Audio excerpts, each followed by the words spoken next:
अस्सलाम वालेकुम। आज का हमारा जो लेक्चर है ये पाइथन के डाटा टाइप्स पे है। तो ये वाले जो स्लाइड है, ये वाला जो लेक्चर है, ये बिल्कुल प्रैक्टिकली तौर पर है। तो इसमें हम लेक्चर के एंड पे प्रैक्टिकल कुछ टिप्स देखेंगे जो इस पूरे लेक्चर का खुलासा होगा। तो सबसे पहले हमारे पास डाटा टाइप्स क्या है? इंटीजर। इंटीजर्स बेसिकली नंबर्स होते हैं। कौन से नंबर होते हैं? होल नंबर्स होते हैं, पॉजिटिव और negative, without a decimal point. एक चीज़, इसमें डेसिमल पॉइंट नहीं होता। यानी ऐसे नंबर्स होते हैं, पॉजिटिव और नेगेटिव तो हो सकते हैं, लेकिन इसमें डेसिमल यानी कि शारिया नहीं होता है। 10 10 हमारे पास एक इंटीजर है। -5 एक इंटीजर है। अब ए को हमने 10 को ए में स्टोर करवा दिया वेरिएबल में, -5 को बी में कर दिया। अब हमने ए और बी की जो डाटा टाइप चेक करनी है, ये क्या है? तो हम किसी भी वेरिएबल की जो डाटा टाइप चेक करने के लिए उसके साथ हम टाइप ए लिखें। ये हमारे पास एक फंक्शन है, क्लास है। तो हम इसको टाइप ए लिखेंगे तो हमें इसी ए का जो डाटा टाइप है शो करवा देगा। Print type A, print type B. इसको हम जब रन करते हैं तो हमारे पास ये क्या आ गया? इंटीजर। इंटीजर। इसी तरह से हमारे पास सेकंड जो डाटा टाइप है वो है floating point numbers. Floating point mean के शार्य वाले नंबर, यानी कि ऐसे नंबर्स जिसमें शारिया होता है। For example 3.14, 3.14, -2.7। इसमें बाकी वो तमाम नंबर्स होते हैं जो इसमें जो इंटीजर में होते हैं, लेकिन फ़र्क ये है इसमें जो भी नंबर आएगा वो विद अ डेसिमल पॉइंट आएगा। तो अब हमने 3.14 को सी में स्टोर करवा दिया, -2.7 को डी में स्टोर करवा दिया। सी और डी की डाटा टाइप चेक करने के लिए print type C, print type D करके हम इसको रन करते हैं तो हमारे पास इन दोनों के जो डाटा टाइप है वो आ जाएगी। इसी तरीके से कम्प्लेक्स नंबर्स। कम्प्लेक्स नंबर्स कौन से होते हैं?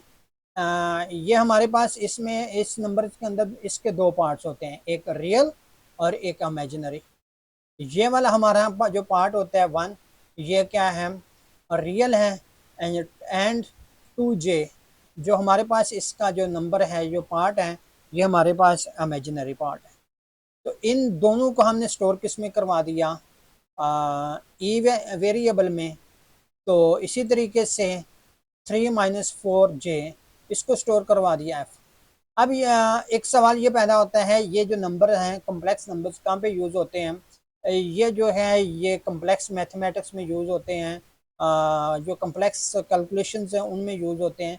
सेकंड लेक्चर के अंदर हमने यही देखेंगे कि ये जो नंबर्स हैं, ये इंटीजर जो हैं, ये हमारे पास डेसिमल पॉइंट क्या है और कम्प्लेक्स नंबर जो हैं इनको कैसे इस्तेमाल करते हैं। छोटे छोटे हम प्रोग्राम लिखेंगे और देखेंगे कि किस तरीके से इनको इस्तेमाल किया जाता है।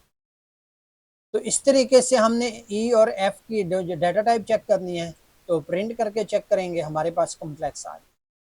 तो इसके बाद स्ट्रिंग टाइप। स्ट्रिंग टाइप क्या है? कोई सेंटेंस हो या कोई एक तहरीर हो, एक ऐसे हो, तो इसको हम स्ट्रिंग कहते हैं। लेकिन पाइथन के अंदर हम जो है स्ट्रिंग को शो करवाने के लिए उस किसी भी चीज़ को हम डबल कोट से सिंगल कोट या ट्रिपल कोट में लिख दें तो वो हमारे पास स्ट्रिंग होती है। अब ये जो वैल्यूज़ हैं, ये जो हमारे पास वर्ड हेलो वर्ल्ड या पाइथन इज फन, इनको वेरिएबल में स्टोर करवाया और बाद में प्रिंट टाइप जी, प्रिंट टाइप एच और प्रिंट टाइप आई, ये इनकी जो टाइप है वो चेक करेगा। तो हमारे पास इसकी जो टाइप है वो स्ट्रिंग आ गई। इसी तरीके Boolean type. Boolean type mean के एक वेरिएबल जिसमें दो वैल्यू में से कोई एक वैल्यू स्टोर की जा सके, ट्रू और फॉल्स। तो अब इसको हम जे के अंदर हमने ट्रू रखा है और इसके अंदर फॉल्स रखा है और इन दोनों की डाटा टाइप को चेक करते हैं तो हमारे पास डाटा टाइप क्या आ गया? बोल। इसी तरीके से sequence type list. Sequence type list एक हमारे पास जो है डाटा टाइप है, लिस्ट है। इसके अंदर क्या क्या चीज़ें? List are ordered, mutable. Mutable mean change हो जाते हैं। Collection of items. They can hold mix data types. ये जो है ये हमारे पास एक ऐसा डाटा टाइप है लिस्ट जिसमें हम जो वैल्यू है मिक्स टाइप मीन के हम इसके अंदर स्ट्रिंग भी रख सकते हैं, इंटीजर रख सकते हैं, इसके अलावा होल नंबर रख सकते हैं, कम्प्लेक्स नंबर भी रख सकते हैं। ठीक है। तो इसको एक मेन चीज़ क्या है, जब ये हमने डाटा टाइप लिखनी है, लिस्ट बनानी है, तो हमने L इज इक्वल टू ये जो बड़ी ब्रैकेट्स हैं ये लगानी है, इन बीच में वो डाटे को लिखते हैं।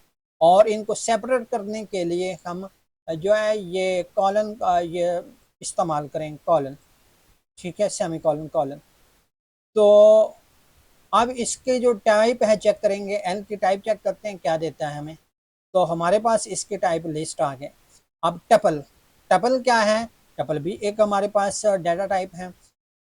टपल और लिस्ट तकरीबन सेम है, सिर्फ इन एक ही फ़र्क है। क्या फ़र्क है इसके अंदर, इसके अंदर फ़र्क ये है ये इम्यूटेबल है। इम्यूटेबल का मतलब इसकी जो इसके अंदर जो भी आपने वैल्यूज़ लिख दी है ड्यूरिंग द प्रोग्राम रनिंग, ये चेंज नहीं होगी। ठीक है। तो देखें वैल्यू सेम है 1 2 3 एप्पल एप्पल 5.6। ठीक है। और अब ये एक और चीज़ इसमें जो डिफरेंस आता है वो हमारी बड़ी ब्रैकेट्स थी, ये हमारे पास जो है ये छोटी ब्रैकेट है। अब एम को की डाटा टाइप को चेक करेंगे, टाइप एम, यहाँ पर हम रन करेंगे, रन करने से हमारे पास टपल डाटा टाइप आ गया। इसके बाद रेंजेस, रेंजेस किस लिए इस्तेमाल होते हैं, ये ज़्यादातर हमारे पास लूप में इस्तेमाल होती हैं। ठीक है। n is equal to range 5, तो इसकी हम n की टाइप को चेक करेंगे तो हमारे पास क्या आ गया, रेंज। इसी तरीके से मैपिंग टाइप, मैपिंग टाइप जो है ये हमारे पास डिक्शनरी टाइप होती है।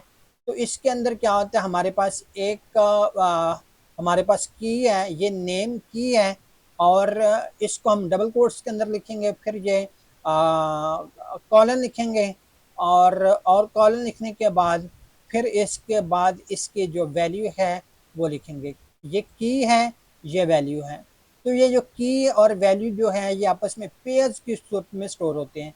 अब ये एज है, एज में क्या है 30, 30 हमने स्टोर करवा दिया। इस तरीके से they are unordered and mutable, ये चेंज भी किए जा सकते हैं। तो नेक्स्ट लेक्चर में हम इसको चेंज करके भी चेक करेंगे। ठीक है। प्रिंट टाइप ओ का जो टाइप है उसको चेक किया हमने, हमारे पास क्या आ गया, डिक्ट। सेट टाइप्स, सेट के टाइप्स हमारे पास जो सेट है ये जो आमतौर पर हम क्लासेस में पढ़ते हैं, ये 6 से गालबन शुरू होता है, 6 7 8 9 10 तक जाता है। Sets are unordered collection of the unique items. Set जो होते हैं ये इसके अंदर अनऑर्डर्ड कलेक्शन होती हैं और यूनिक नंबर्स होते हैं। तो हमारे पास और तीसरी बात कि इसको हम जब लिखते हैं तो ये करली ब्रेसेस में लिखते हैं, p is equal to 1 2 3 3 and 2। यहाँ पर देखेंगे हमारे पास 3 और 3 दो दफ़ा है और 2 और 2 भी दो दफ़ा है, तो ये यूनिक नहीं है। लेकिन जब इसको हम प्रिंट करेंगे, प्रिंट p करेंगे, तो ये जो डुप्लीकेट हैं ये ख़त्म हो जाएंगे, हमारे पास यूनिक नंबर ही आएंगे। चलो p की हम डाटा टाइप को चेक करते हैं। तो p की जो डाटा टाइप है और प्रिंट p भी चेक करते हैं। तो हमारे पास ये देखिएगा पहले इसका जो डाटा टाइप है वो सेट आ गया, और जो इसकी वैल्यू 1 2 और 3 आ गई, जो डुप्लीकेट थी उसको उसने ख़त्म कर दिया। Frozen sets, frozen are immutable sets, इनको हम चेंज नहीं कर सकते।